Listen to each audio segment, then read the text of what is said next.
Saudara, kami akan mengajak Anda untuk berbincang dengan salah satu korban selamat dari longsor yang ada di Cisarua di Kabupaten Bandung Barat. Ibu Sarah,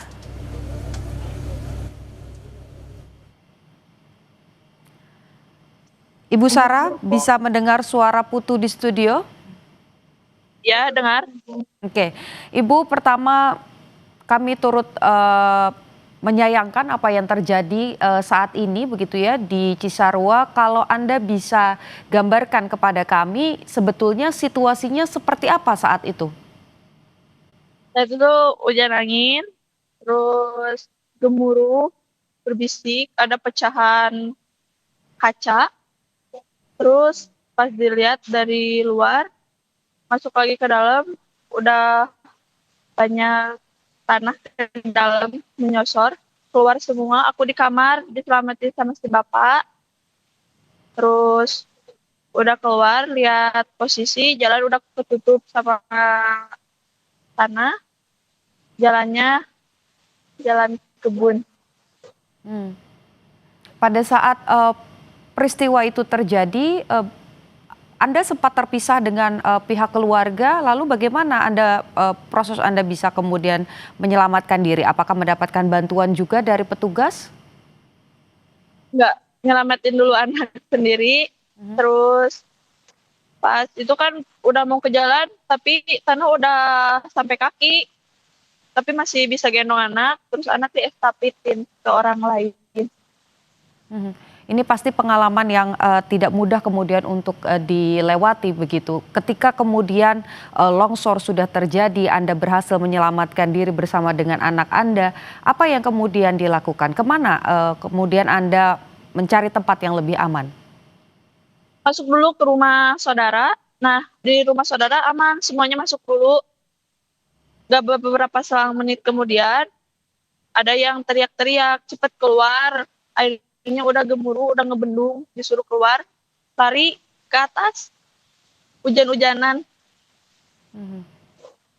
Hmm. Sebelumnya, apakah ada peringatan bahwa akan ada cuaca buruk atau terkait dengan longsor dari pemerintah setempat, Ibu? Tidak ada.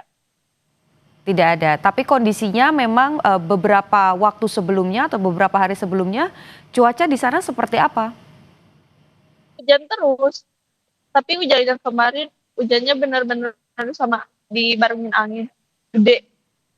Oke, baik. Sekarang posisinya Ibu Sahra ada di posko pengungsian. Iya, Oke, dengan mhm. Ketika peristiwa itu terjadi, kami mendapatkan informasi bahwa sempat terpisah dengan anak Ibu Sahra, betul? dengan terpisah sama mama. Dalam kondisi seperti apa bisa diceritakan? Kemudian bagaimana proses pertemuannya? Apakah ditemukan atau kembali bertemu di posko pengungsian? Ya, waktu itu pas udah lari ke atas, aku sama suami sama anak lari ke atas sama hujan, tapi mama masih di bawah. Mhm.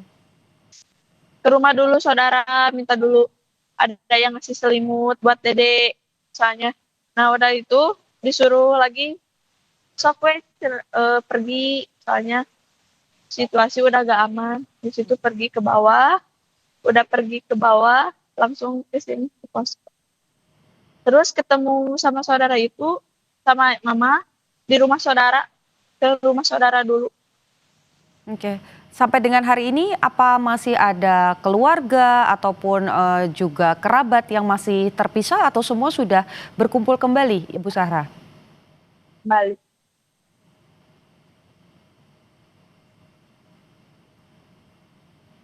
Ibu bisa mendengar suara Putu? Ya, Oke. sudah sudah berkumpul kembali. Oh, semua sudah berkumpul kembali. Baik.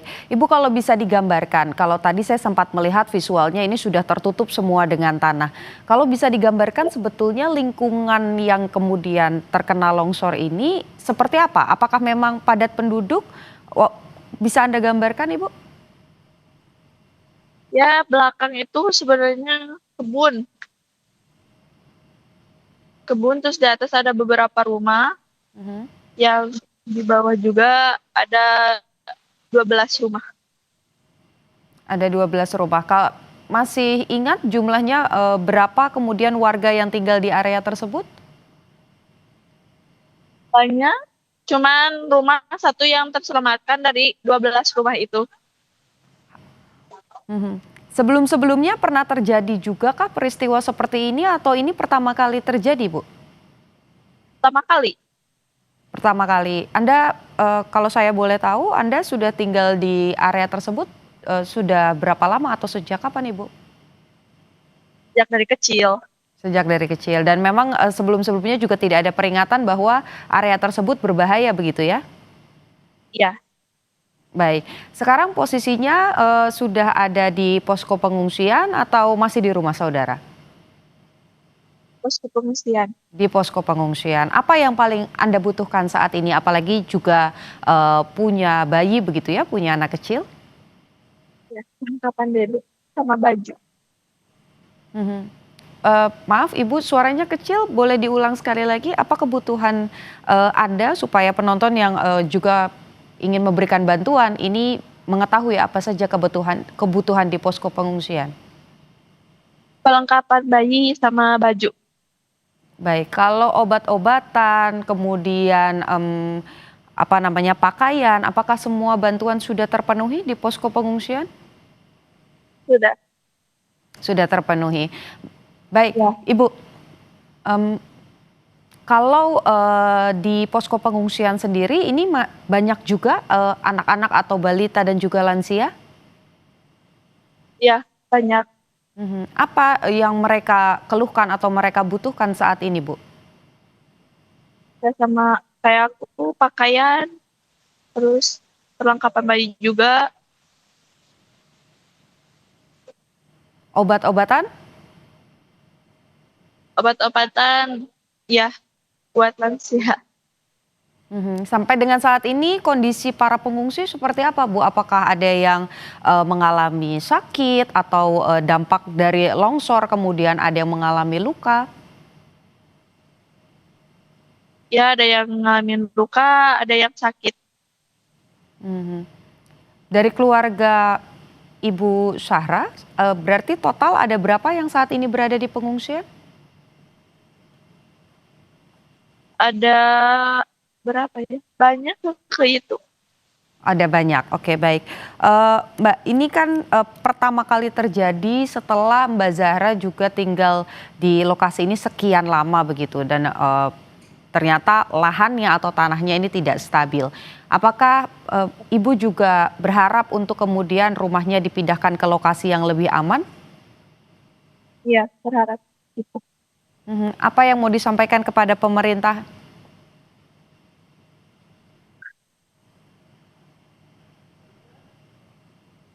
Ya, semoga cepat dikasih lagi rumah. Oke, baik. Terima kasih Ibu Zahra sudah berbagi dengan Kompas TV. Kami harap semua kebutuhan di posko pengungsian terpenuhi dan seperti tadi harapannya tempat tinggal yang nyaman begitu dan juga aman ini bisa segera diberikan. Terima kasih sudah berbagi dengan Kompas TV. Sehat selalu, Bu Zahra. Terima kasih.